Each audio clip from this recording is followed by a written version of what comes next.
is remarkable because kita ada bulan puasa, you know, and we didn't work in bulan puasa. So actually we did it all in maybe about 2 months. You know, this was incredible. So the Ansara Seremban would like to place on record our heartfelt thanks and appreciation to Dr. Zaidi and all his team members yang that contributed to this. He has actually highlighted everyone tadi, all the names, Upa semua lah, So again, our heartfelt appreciation, and hopefully this will be the basis for how we want to move forward. Yeah. Okay. Moving forward, we're just going to do all the good things that we've been doing. Maknanya to foster silaturahim and to create this organisation which is very cohesive among all our members. We want to build an organisation worthy of our names. Sebab kita ni the pioneer MRSM. Walaupun kita ni declining membership hanya 1,800 orang saja, tapi I think the impact on the entire system kita ni, betul tak? We are very well respected and we are always being looked up to.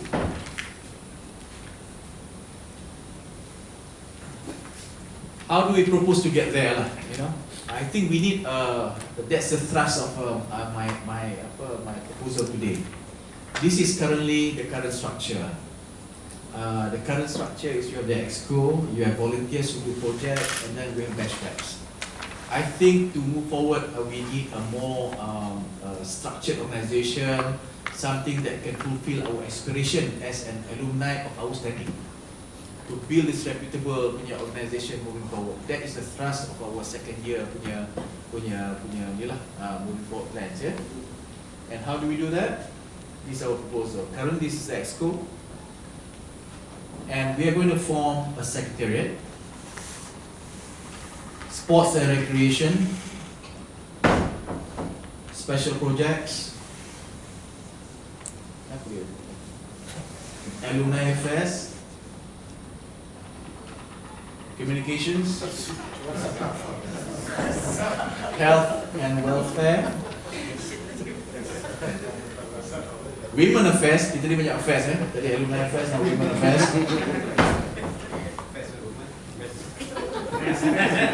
Best reps. This is just a basic structure, and something which is going to be formed hopefully soon, the ASBG or the Ansara Seremban Business Group, which I'm going to talk about later. Sekarang ni tak ada line lagi lah because it hasn't been formed. Yeah. Now this is, I think, would cover the basics, right? This would cover the basic structure.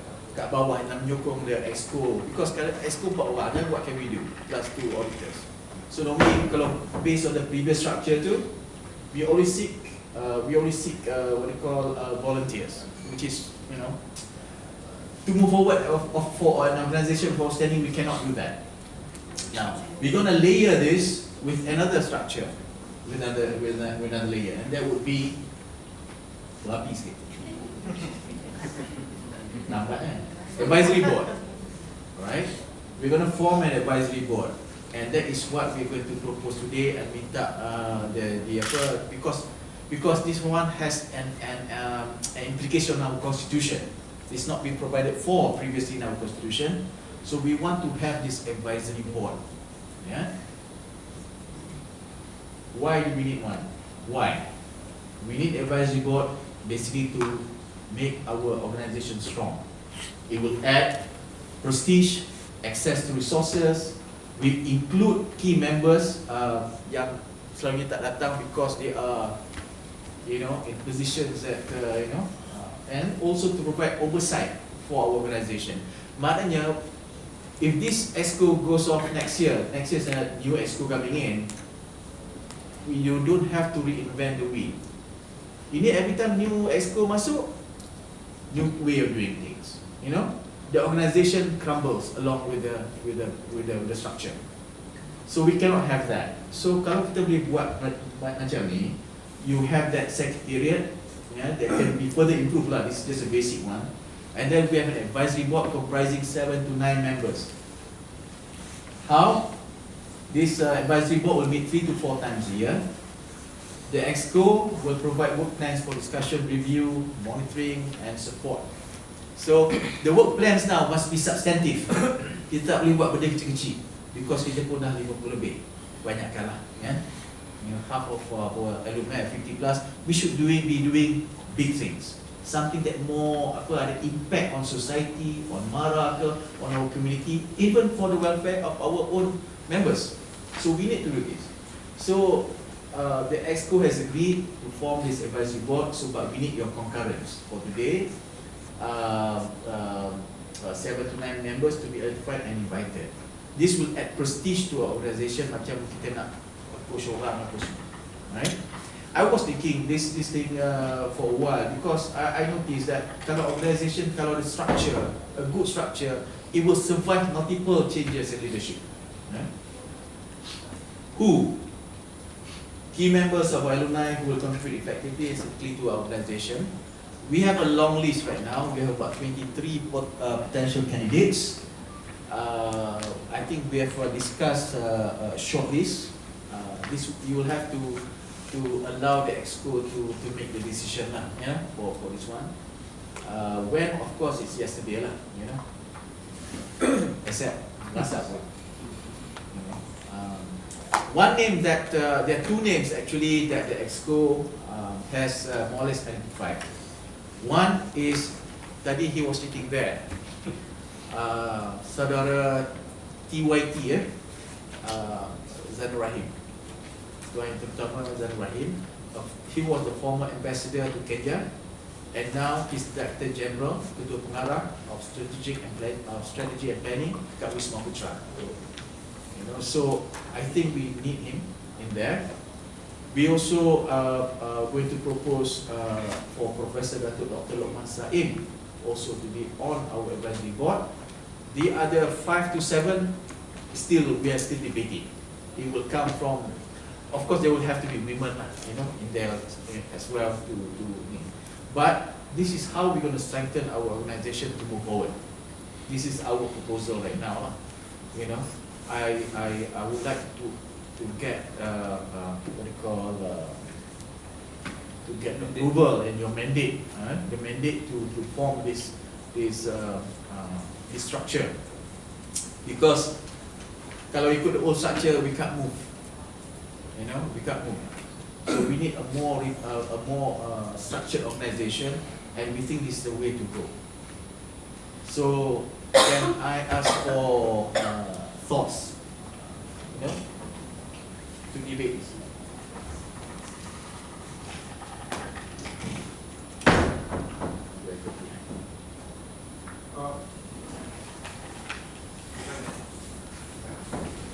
Now? What's the terms of reference for the advisory board? In what way? The EXCO is subsidiary to the... No, the EXCO is not subsidiary. The EXCO is the operation structure, right? So what would be the terms of reference for the advisory board? They give advice, and they it's like an ombudsman punya. They provide oversight lah. You know. If I may, the EXCO, because constitutionally, this EXCO is always the second highest authority, so the advisory board can never be higher than the EXCO in the chart. Okay. So we have to put the whole thing in the proper perspective. Yeah. The EXCO is actually appointed by the TF. So nothing can be subsidiary to the nothing can be. The EXCO is the highest authority as far as the. Exactly, because it's executive council. But we need to also, the whole idea is to get a link to our members who are influential. They don't have time to attend the meeting today lah. Look, you know, they won't go to Alu Gajah, they won't come to ni, you know, because of their work. but we need to have to include members of significant members of our alumni into our organization, and that's where the advisory board comes in. That's why it's called an advisory board. Do they have a fixed tenure, or it's up to the, do they have a fixed tenure? They should have a fixed tenure. The tenure is for the current punya ni lah, for the to coincide with the tenure of the current ESCO. Oh, it coincide. I think 2 years sekali tak apalah kan. Then you can change, the new ESCO comes in, they come with the new board lah. Ikut Zaidun. Yeah, sorry, I mean, just looking at it at a glance, it seems to be introducing an elitist element to this whole thing. And I still feel the EXCO is still the top in everything. Yeah. At best, this is dotted line Yes. somewhere at the same level. Cannot be higher, and definitely cannot be a straight line. Okay. And I think, please do not introduce the so-called elitist element into it, because that will spoil everything. I think right now we are having very good support from everywhere, dari bawah, and it's always a pyramid, there's always people on the top, but there's a lot of people at the bottom yang support Ansara, and I think it's very wrong. Personally, I am very afraid of this introduction of this so-called advisory board. Pertama sekali, I feel strongly that somehow you will introduce this so-called elitist element into it. Kedua, how does it really work? Because EXCO is what is entrusted. EXCO is elected during AGM. So we are represented by the EXCO. So be very careful with this, because you do not want to jeopardize the EXCO position. Okay. Which can happen, honestly. Alright. Dan? I think, Mr. President, the idea is quite noble. But again, pick what Ansara has said, what Sainab has said. You see, President is pointing out on elitists. We don't want to have the elitist group. Zainab pula is the relevance. For me, I think what the EXCO require is some form of alliances lah, with people of certain position and all, so that it can support the EXCO in championing certain activities. That is one aspect, good. But it must be a mixture as well. There must be people with experience and people that have been on the ground to also guide the EXCO, because people that have served in the society in Daphne have known what are the problems and what are the issues that the EXCO will face in undertaking their task. So to me, I'm more concerned about the mixture of the advisory board. Okay. And I agree with Puan Zaitun, it shouldn't be above the EXCO. It should be a dotted line on the side. And we hope that these people will be our spokesmen, or people that have the contacts that can help to champion the cause of what Ansara Seremban is trying to do. Alright. So that's just my caution. And this shouldn't be a permanent structure. It's just something that is happening. And we hope that if the new EXCO comes in later on, if they want to proceed, they proceed. If they don't want, then no. Or else what we can do, the current EXCO can appoint them for a period of 2 years. After your office is over, they still have another year. And let them have a chance to experience that advisory board function. That's all that I want to say. Point noted. Other thoughts? So I think the suggestion is one is the concern about an elitist punya structure. Also, the EXCO cannot be subservient to the advisory board. And that your suggestion is, if at all, then you have it as a dotted line on the side rather than on top. Okay. And also the role that the advisory board should be doing, not only to come meeting to that to give advice, but they must involve the organization itself. Yes. They must show face. Yep. Even though they are not holding office, but they are actively, because people look upon the EXCO, and the people look upon the people that support the EXCO. Right. I think that is most important. I think this is the dilemma, basically. We have quite a few well-known brands in our organization, right? but we have never more or less efficiently tapped that. You know, at the last count we have about 24 names, right? At the last count, but there could be more. In fact, so much so that when we were doing our Big 40 dulu pun last year, Ansara Pusat also want to tap. To organize sama kita, which I flatly refused, and I declined. I said no, we cannot do the same because it doesn't meet our objectives. And then they were tapping resources, nak minta duit apa semua from our own sponsors, our own alumni, which I had to have. I had to call Raja Ali and call Datuk Ismi punya office and saying that look, the money, because Ansara Pusat has clout. They can call Maybank and they get first preference over Seremban. Walaupun Datuk Wahid is Seremban, he will give to Pusat rather than us. I'm not kidding. Ismi pun super. You know what I mean? But you can't help it, it's reality. I mean, these people are exactly. different organizations, alliance. Exactly. You can't help it. So if we can co-opt some of our members to be involved somehow in our activities, right? I.e. into the structure. It may not be this structure, this kind of structure that you have some concerns about, but so that we have to foster their own loyalty to Seremban first. Their loyalty relies on the organisation that they lead. Honestly, I mean, this is secondary. They will help sikit-sikit, tapi honestly, in today's terms, if you look at transparency or how, we are talking about good governance and all that, is even going to be more difficult to get people to support the causes which are away from their own organisation. I mean, this is reality. Yeah, I understand but I don't see the advisory board, to solve some of those issues. I think that one more on friendship, kalau kita kenal dia, they will probably become more participative lah. Yeah. But my worry is that you're going to have a board that meets all the time, and then sorry to say, I think the elitist element will be introduced somehow. And the worst thing can happen is that all your hard work of silaturahim, getting all the batches to work together, can be spoiled by having an advisory board which is quite detached from the day-to-day. They don't come for meetings. That's the worst. And then you put a structure like that. I mean, honestly, just at this point of time, it looks like you are subservient to them. It's very sad. I think if you undo a lot of the good things that you've done, I understand your concerns, but maybe there is another something else that can be done. I mean, it could be debated. Maybe people give ideas. Yeah, even though I'm your president of Ansara Seremban, getting appointments to see our people is not easy. I'm But not that's kidding. expected. I mean, That is why I say rather than taking those at corporate level, they're way up there.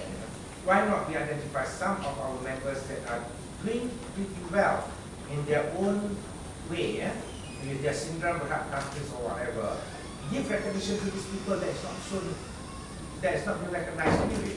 But I tell you, some of these people may be able to just pop up 50, 60,000 if they are very successful in their business, because their esprit de corps is higher.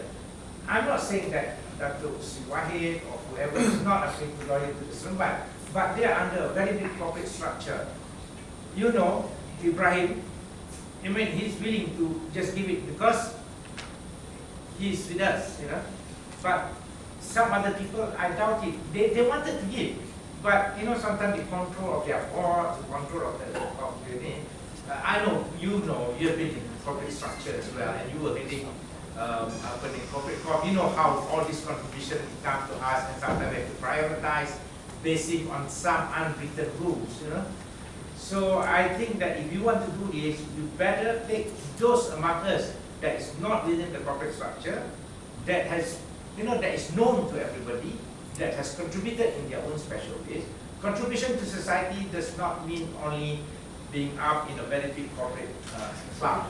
I've never said corporate. You are saying corporate. Well, I'm just saying that avoiding it. Okay, academicians may be, of good ability. But to me, it's simple. Look back into the criteria of the people that want to come here. And as Raitun said, I agree totally. You are not subservient to them. You are above them. But they are there to assist you in moving forward, in getting through their ideas, through their contacts. That will be good for us. It's a form of recognition of our successful members. I don't mind about it.